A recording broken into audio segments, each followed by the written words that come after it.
ये व्हाट्सएप में जो था कि मेरा सिस्टर का एग्ज़ाम है, मैडम कुछ इंस्टीट्यूट आएंगे तो आप कर देना। तो मेरा छोटा बच्चा मैं इतनी बिजी हूँ कि मैंने उसको ध्यान में ओके लिखा कि ठीक है। फिर 11 बजे करीब 3 पेज मेरे पास आते हैं, तो मैंने उसे सॉल्व भी किए। फिर मुझे जैसे मैं जूम करके देखी थी तो मुझे एक ओमान से दिखाई दी, तो मुझे डाउट हुआ। फिर मैंने एक एप्लीकेशन ली थी कि मैं थाने जा रही हूँ, तो उसी दिन मेरी सिस्टर साथ में थी कि नहीं ये जो बॉबी पवार है ये बहुत एक्टिव रहते हैं, आप पहले इनसे डिस्कस कर लो और फिर चले जाना।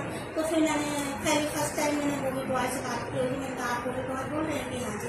मैंने कहा कोई आज पेपर था क्या, मैंने ये थोड़ा मुझे डाउट हो रहा है, ऐसे ऐसे मैंने स्क्रीन शॉट है मेरे पास। मैंने कहा आप भेजो मुझे, और मैंने कहा नहीं मैं थाने जा रही हूँ कि आप चले यहाँ मत, थाने मत जाना और मैं अपनी तरफ से हैंडल कर लूँगा। तो ऐसा उन्होंने बोला, और फिर मैंने उनसे स्क्रीन शॉट किया तो कहेंगे 4 बजे तक मैडम हम पे मिल जाओ।